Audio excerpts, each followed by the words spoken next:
Me siento mal, me siento destrozada. Creo que esto es muy injusto, se superan los límites de los límites de los límites.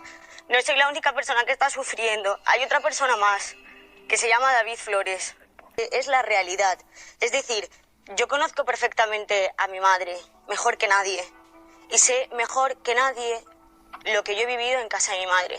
Conozco perfectamente a mi padre, y sé mejor que nadie todo lo que yo he vivido en casa de mi padre. Se ha dicho que a mí se me ha criado en una casa con odio. Y lo digo ya mirando a cámara, porque ya no encuentro ya otra manera. O sea, en mi casa jamás en la vida se me ha provocado odio hacia mi madre. Jamás en la vida, nunca, siempre lo he dicho. Y no tengo por qué mentir, porque es la realidad. Por otra parte, me siento mal, me siento destrozada. Creo que esto es muy injusto, se superan los límites de los límites de los límites. No soy la única persona que está sufriendo, hay otra persona más, que se llama David Flores. Arde la pólvora familiar más explosiva de nuestro famoseo. Te sitúo, noche cerrada, apenas un par de farolas tristes alumbrando surtidores vacíos, y en mitad del asfalto, Rocío Carrasco, su hija Rocío Flores y su hijo David Flores apretados a un par de maletas improvisadas. No esperan un taxi cualquiera, aguardan con el corazón en la boca a Carmen Ortega y a su marido Aniceto, la cuñada y el cuñado de José Ortega Cano, que llegan con el coche en marcha porque el tiempo vuela cuando dentro de casa retumba la voz desatada de Fidel Albiac. Para entender la magnitud del bombazo, hay que retroceder unas horas. Chipiona amanecía revuelta porque tocaba recordar a la más grande, a Rocío Jurado, su 19 aniversario luctuoso, 19 años ya, dicho pronto. Y como cada junio, la asociación que preside Gloria Camila organizaba misa, ofrenda floral y un almuerzo de familia en el restaurante de la playa Cruz del Mar. Hasta aquí, la postal parecía de manual, flores blancas sobre el mármol, aplausos sentidos y esa mezcla de nostalgia y orgullo que tanto gusta en la Costa de la Luz. Pero basta con rascar un poco para que salgan las esquirlas. Ni Rosa Benito ni Amador Moedano se presentan, ella alega compromisos televisivos, el dolores insoportables de espalda. Lo que nadie confiesa es que, en realidad, evitar cruces incómodos con Rocío Carrasco y su marido resulta un salvavidas para más de uno. Porque, ojo, en Chipiona ya corría el run run de que algo gordo estaba a punto de destaparse. La chispa definitiva la encendió Jesús Manuel Ruiz, periodista de pelo en pecho que no se corta ante nadie, lanzando un titular afilado como navaja. Carmen Ortega destapa la huida secreta de Rocío Carrasco y sus hijos por culpa de Fidel Albiac. Medio plató se quedó mudo, el otro medio empezó a llamar a contactos. Y es que Carmen, lengua desatada, había dejado caer durante el almuerzo que ella y su marido fueron testigos directos, no una, sino varias veces, de esa fuga nocturna camino de la gasolinera. Imagínate el revuelo cuando describe a Rocío Carrasco, en bata y zapatillas, empujando a los niños fuera de casa mientras Fidel descarga furia contra muebles, puertas y lo que se cruce. Aquí no hablamos de discusiones de pareja al uso.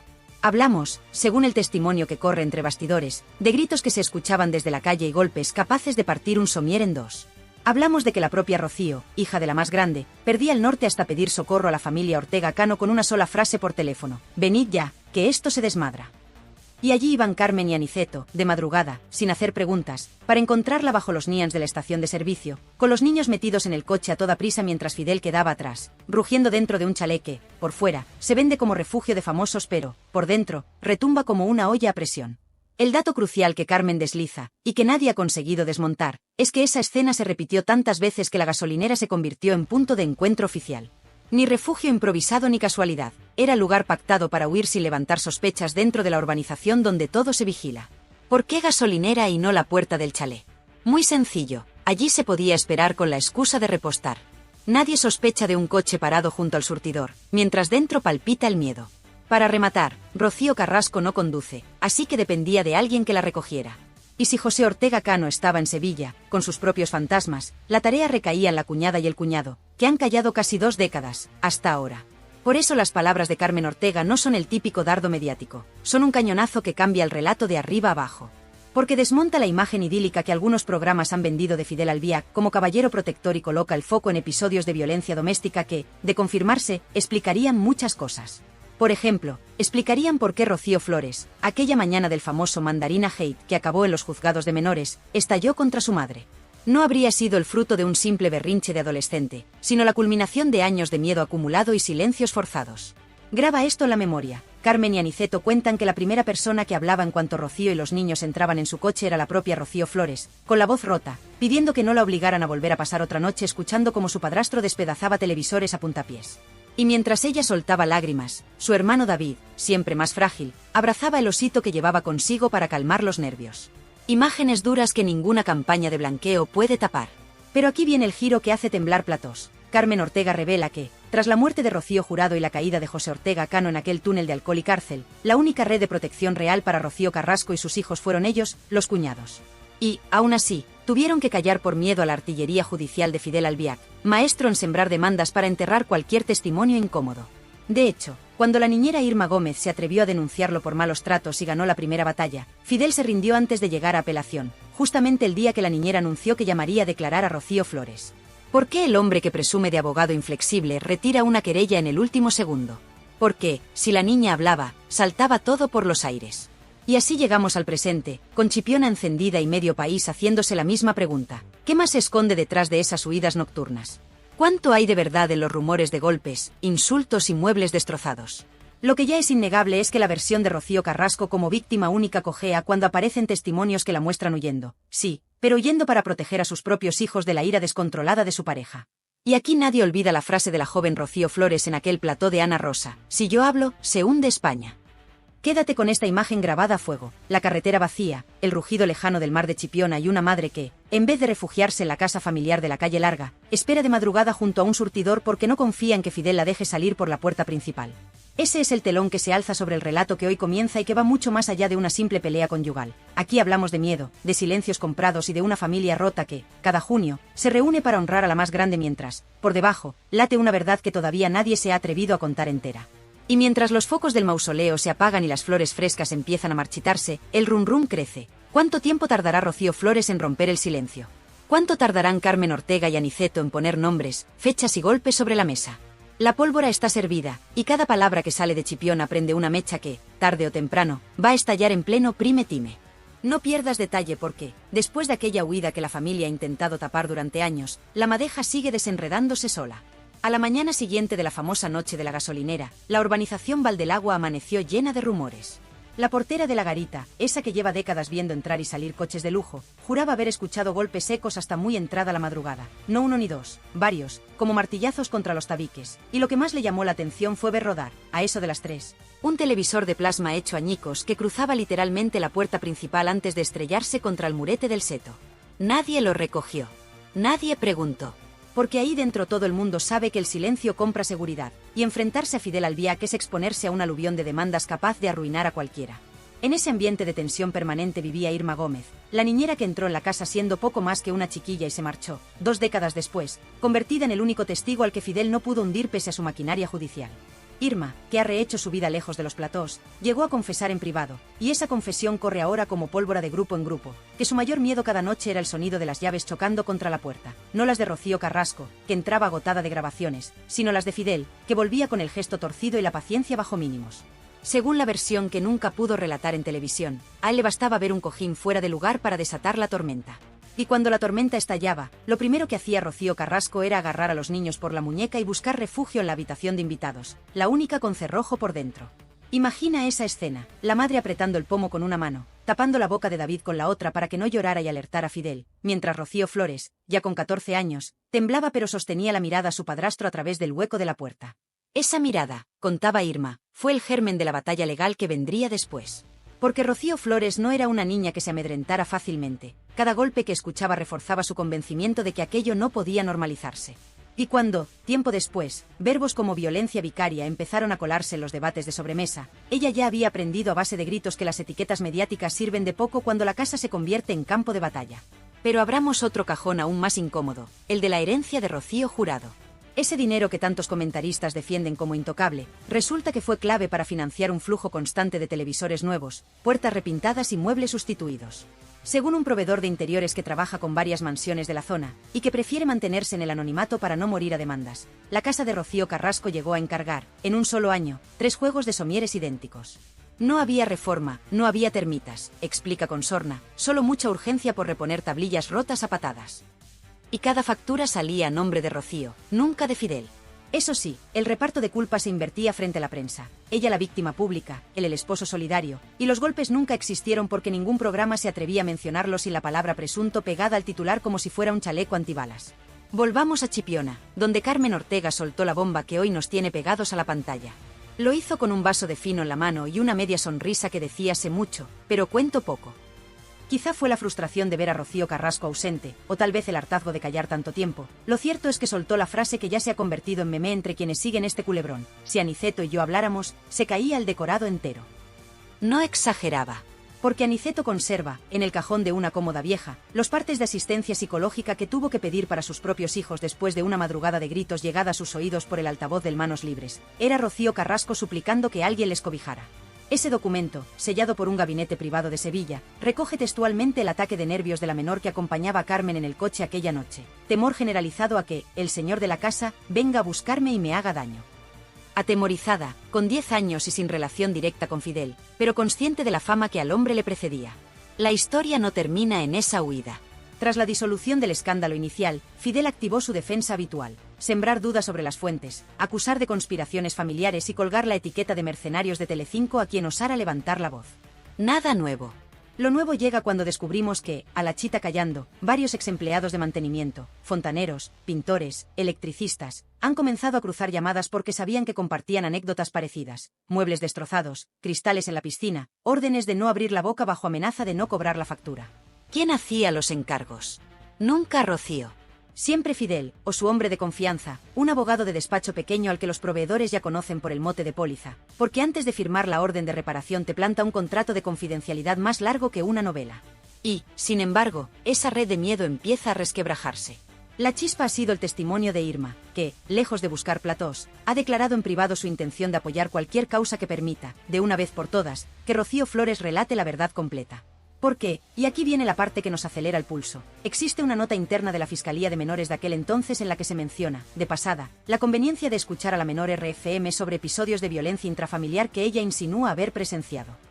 Esa nota se archivó cuando la causa quedó en nada, pero hoy, con la presión mediática en máximos y la sociedad mucho menos tolerante a los silencios de antaño, podría reabrirse en cuestión de días si alguien aporta pruebas frescas.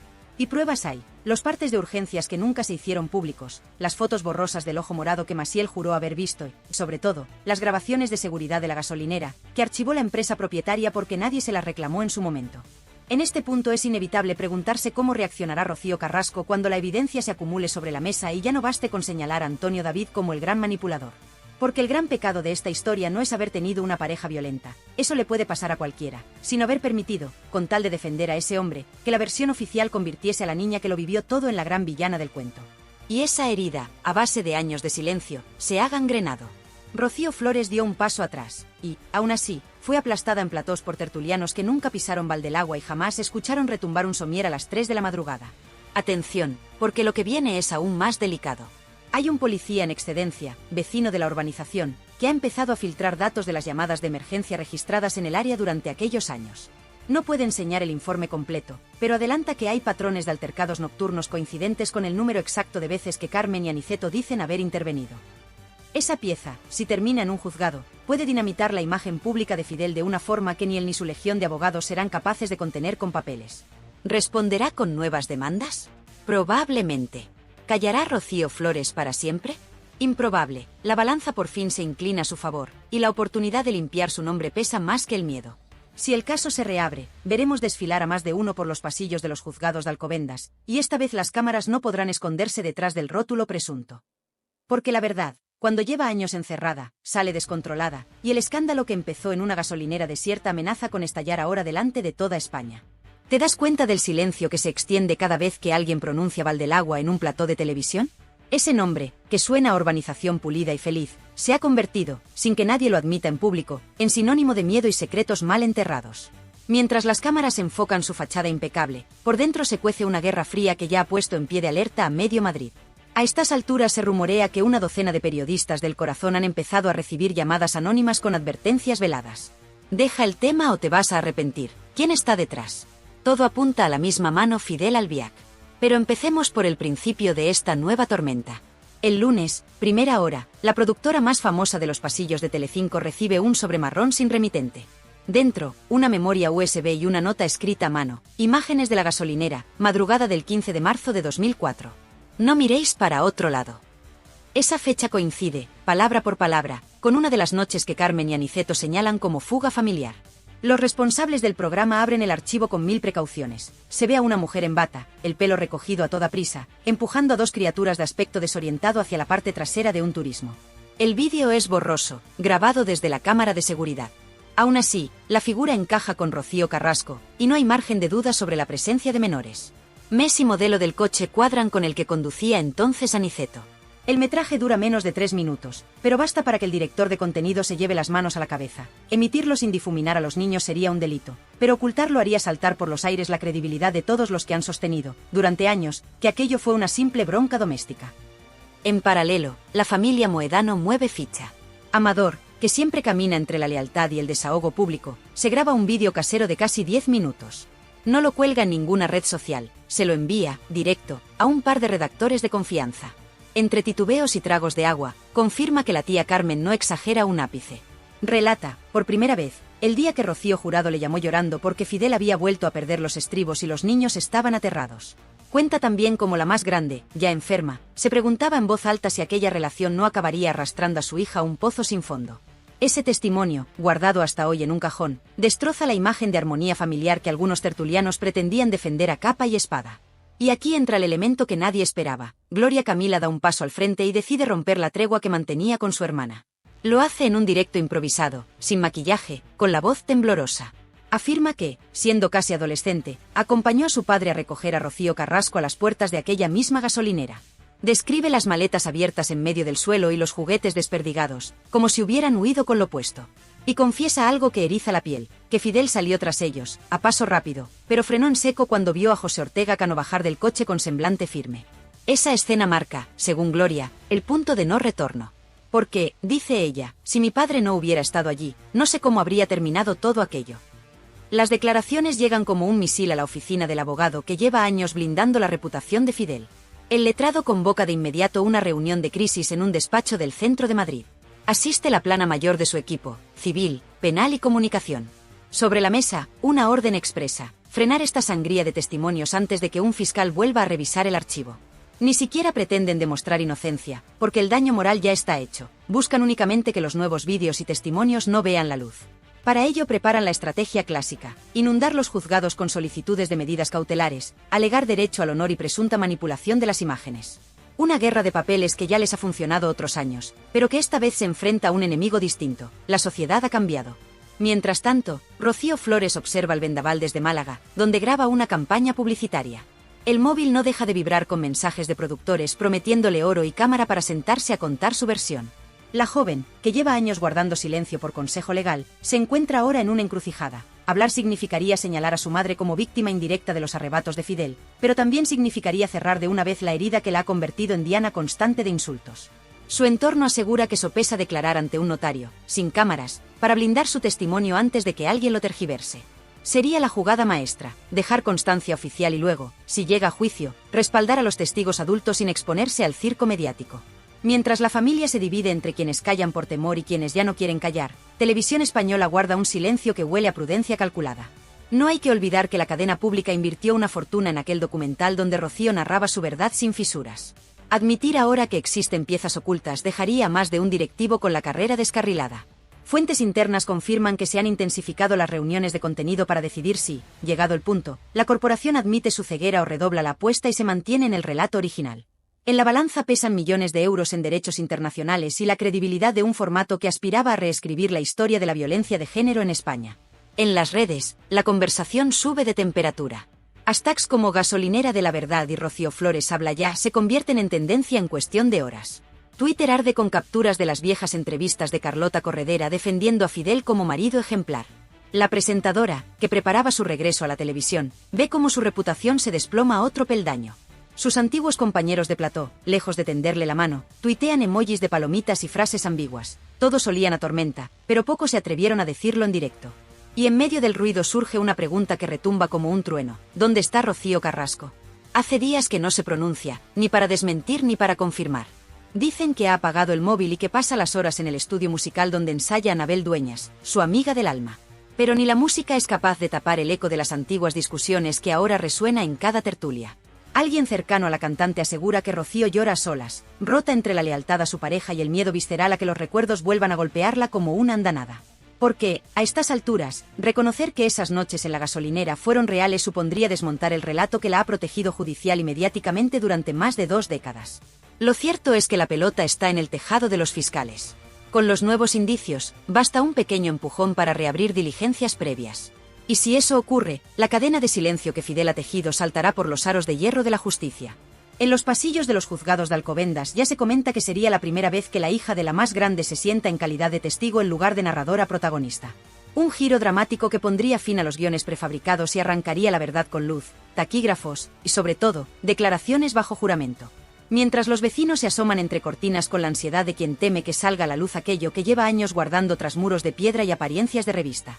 Y nosotros, desde aquí, seguimos el hilo, conscientes de que cada silencio roto es un paso más hacia el día en que Chipiona deje de ser canción de verano para convertirse en epicentro de la verdad más incómoda del corazón patrio. Porque la marea está subiendo, los nombres ya no caben bajo la alfombra, y la próxima ola puede arrasar, de una vez por todas, el castillo de naipes que tantos han intentado sostener con mentiras, contratos y miedo. Lunes por la tarde, sede central del Colegio de Abogados de Madrid. Entra un ex policía nacional, retirado pero con contactos aún muy vivos, portando un maletín blindado que custodia como si llevara oro. Lo escoltan 2 letrados jóvenes, mirada tensa, corbatas mal ajustadas. Entregan en registro una denuncia formal con copias de 17 atestados de patrulla que recogen intervenciones en Valdelagua entre 2003 y 2006, llamadas por fuerte altercado domiciliario, rotura de mobiliario con daños a terceros, y lo más grave, una petición urgente de traslado de menores por episodio de agresión verbal y riesgo de agresión física inminente. Las firmas de los agentes están ahí, selladas y fechadas. Nunca llegaron a juicio porque, atención, cada una se archivó por incomparecencia de la parte denunciante.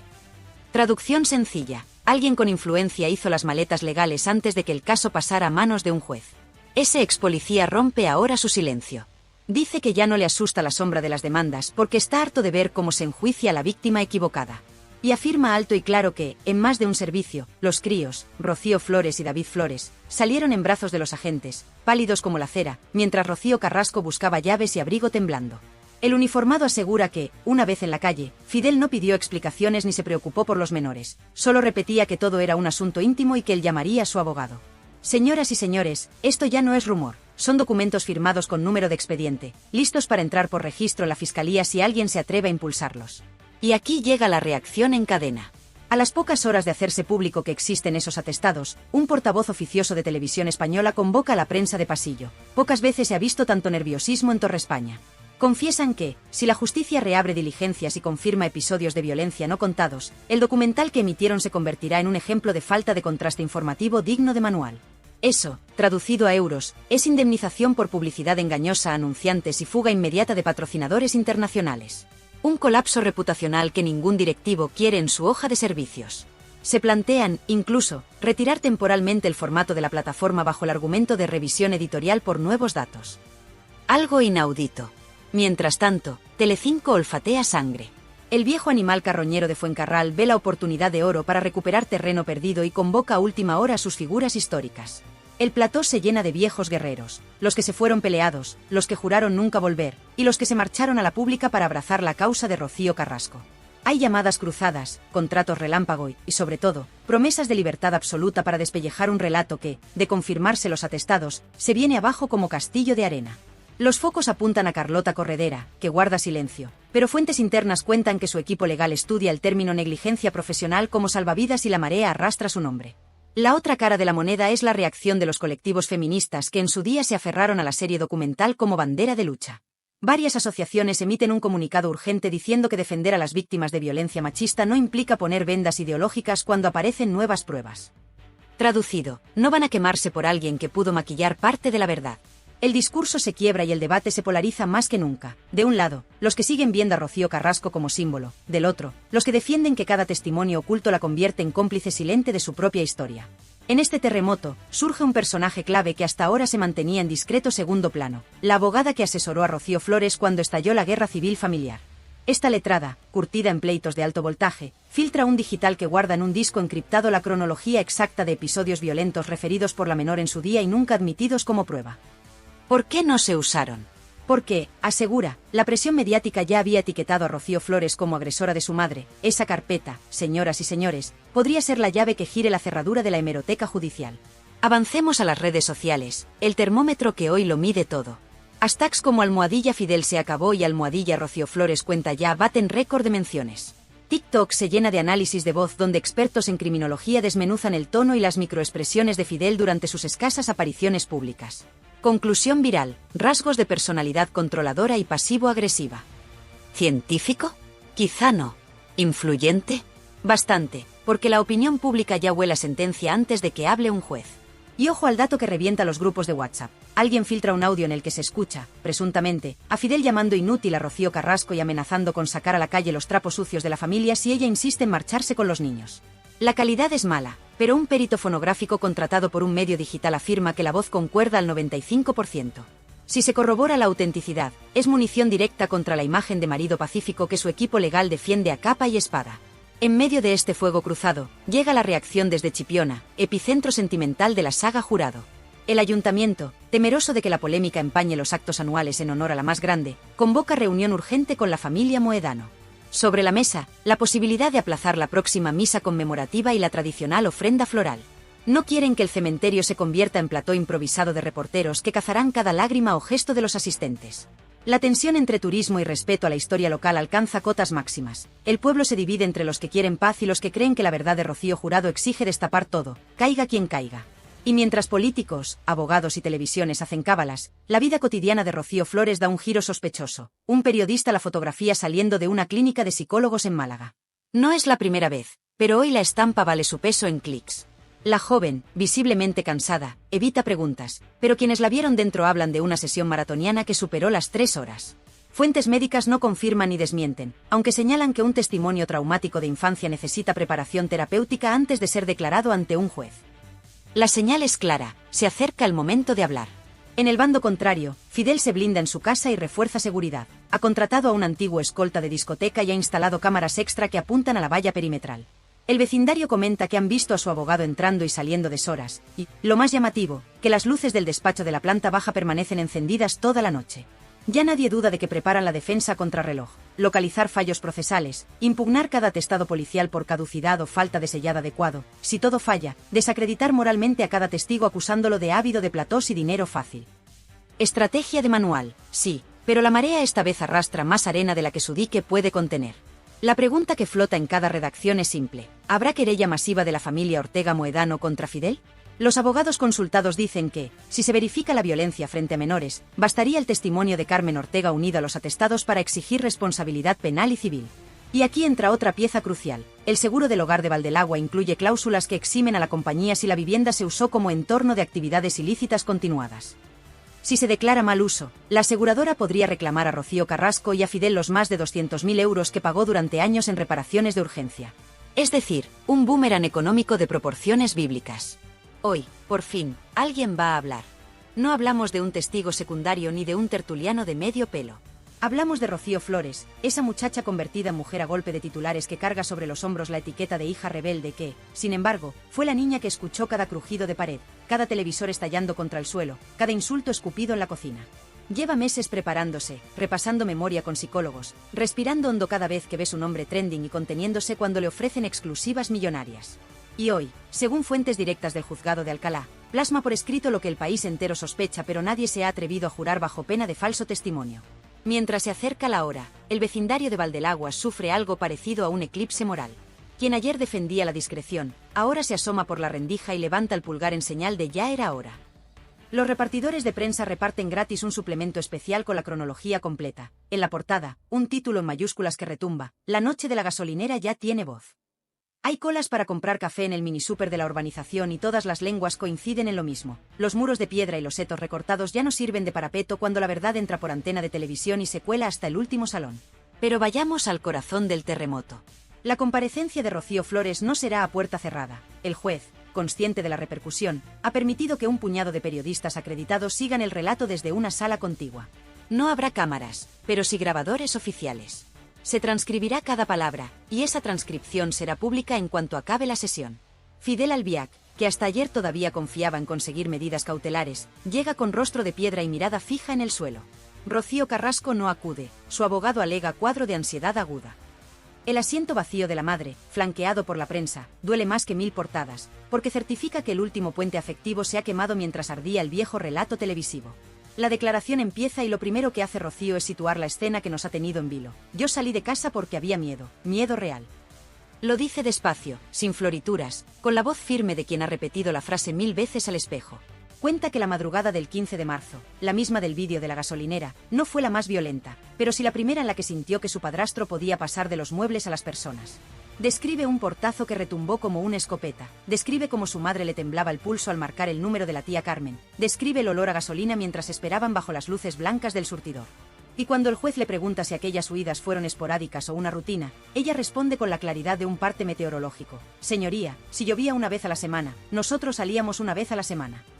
Silencio en la sala de prensa, suspiros contenidos, bolígrafos que se quedan sin tinta de tanto apuntar. La joven no se queda en la anécdota.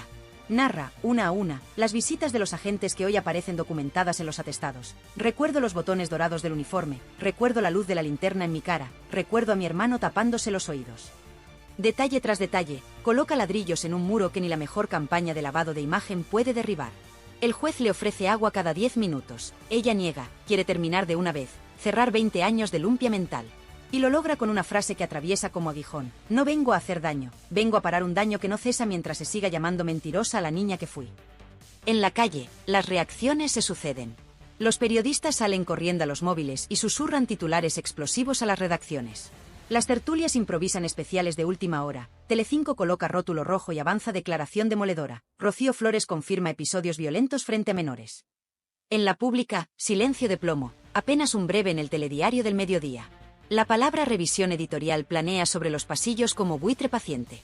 Y en redes, la marea de mensajes rompe récords. Los que hasta ayer defendían a Fidel enarbolan presunción de inocencia mientras los nuevos datos se amontonan. Los que apoyaban sin fisuras a Rocío Carrasco ahora respiran hondo y piden prudencia. No quiere, sentirse engañados otra vez. Pero toda historia épica necesita un acto final, una suerte de justicia poética que remueva conciencias y abra camino. Llega al caer la tarde, cuando el juez, bajo la presión de documentos, vídeos y testigos, dicta la apertura de diligencias previas por posible delito continuado de maltrato en presencia de menores. No es condena, es punto de partida. Pero golpea como mazazo en pleno prime time y convierte ese asiento vacío de Rocío Carrasco en la sombra más larga de la jornada. Fidel sale del edificio escoltado, sin pronunciar palabra. Su abogado titubea ante los micros y solo consigue decir que la verdad se defenderá. Una frase hueca que suena a campana pequeña tras el estruendo de los atestados. Ahora bien, ¿qué hacemos nosotros, los que estamos delante de la pantalla, los que damos vida a este canal con cada clic y cada comentario? Pues lo que mejor sabemos hacer, exigir coherencia a los poderosos y abrazar la sencillez de llamar a las cosas por su nombre. No es cuestión de bandos, es cuestión de hechos. Si las pruebas confirman violencia, que caiga todo el peso de la ley. Si alguien participó en blanquearla, que responda ante la audiencia que sostuvo su sueldo. Y si los niños de ayer, hoy adultos, se atreven a romper el silencio, que sientan nuestro apoyo, porque la vergüenza no es suya, sino de quienes les robaron la calma con portazos y promesas vacías. Y ahora, respira conmigo un segundo, que llega la traca final, esa reflexión que remata todo lo que acabamos de vivir y deja el ronrón latiendo en tu cabeza hasta el próximo bombazo. Porque, seamos claras, después de escuchar a Rocío Flores plantar cara, de ver a Fidel encogido tras su abogado y de comprobar que los papeles de la policía pesan más que cualquier exclusividad, solo hay una conclusión posible: el miedo cambió de bando. Hoy las puertas de Valdelagua ya no crujen por los portazos, crujen porque la verdad empuja desde dentro, y cuando la verdad empuja, ni las vallas altas ni los contratos de confidencialidad valen un pimiento. Así que, amiga, amigo, si te hierve la sangre de indignación o te vibra el pecho de pura curiosidad, haz algo más que mirar la pantalla. Dale al botoncito de suscribir, que es gratis y nos da la vida. Así no te pierdes la próxima entrega, porque te prometo que habrá próxima y que vendrá cargada de detalles tan jugosos que vas a dejar el café a medio sorbo.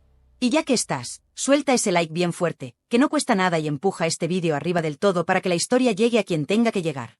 Que las plataformas no decidan que se ve y que se tapa, decidimos tú y yo a base de clics. Comparte el enlace con tu vecina, con tu cuñado, con la prima que vive en Suiza y todavía defienda a Fidel porque solo ve la tele pública. Reenvíalo en el grupo familiar, ese que siempre anda aburrido con cadenas de buenos días, y diles, aquí tenéis la realidad, sin edulcorantes. Y por supuesto, baja a la zona de comentarios y descárgate. ¿Qué opinas de la declaración de Rocío? ¿Crees que la tele pública retirará el documental? ¿Quién te parece más cínico, la presentadora que blanqueó la historia o el abogado que amenaza con demandas a todo el que respira? Cuéntamelo con tus palabras, que yo me paso a leer cada noche y respondo uno por uno, sin filtros ni asistentes de despacho. Y ojo, que esto no para aquí.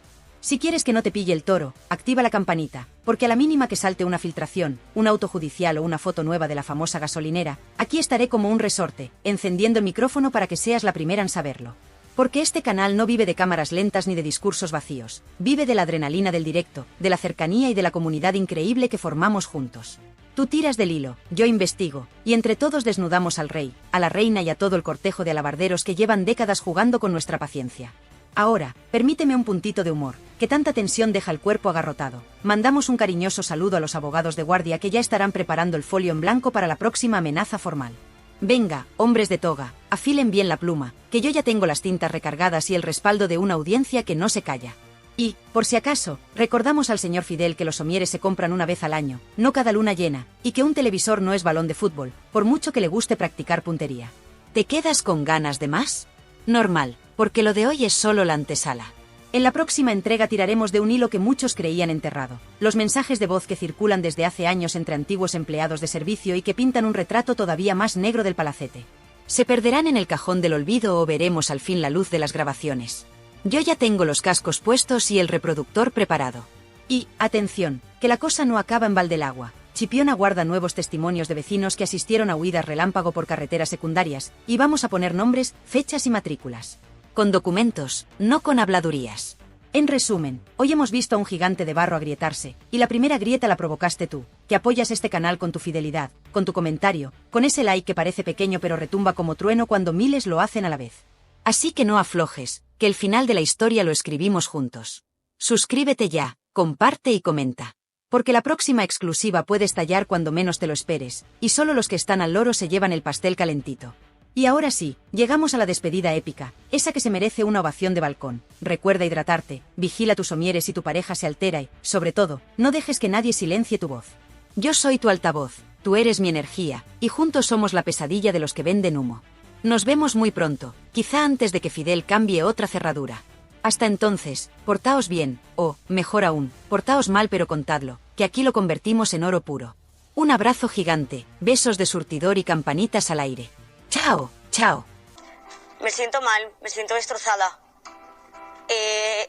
Creo que esto es muy injusto, se superan los límites de los límites de los límites.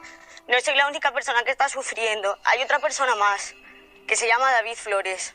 Es la realidad, es decir, yo conozco perfectamente a mi madre, mejor que nadie, y sé mejor que nadie lo que yo he vivido en casa de mi madre. Conozco perfectamente a mi padre, y sé mejor que nadie todo lo que yo he vivido en casa de mi padre. Se ha dicho que a mí se me ha criado en una casa con odio, y lo digo ya mirando a cámara, porque ya no encuentro ya otra manera. O sea, en mi casa jamás en la vida se me ha provocado odio hacia mi madre. Jamás en la vida, nunca, siempre lo he dicho. Y no tengo por qué mentir, porque es la realidad. Por otra parte, me siento mal, me siento destrozada. Creo que esto es muy injusto, se superan los límites de los límites de los límites. No soy la única persona que está sufriendo, hay otra persona más, que se llama David Flores.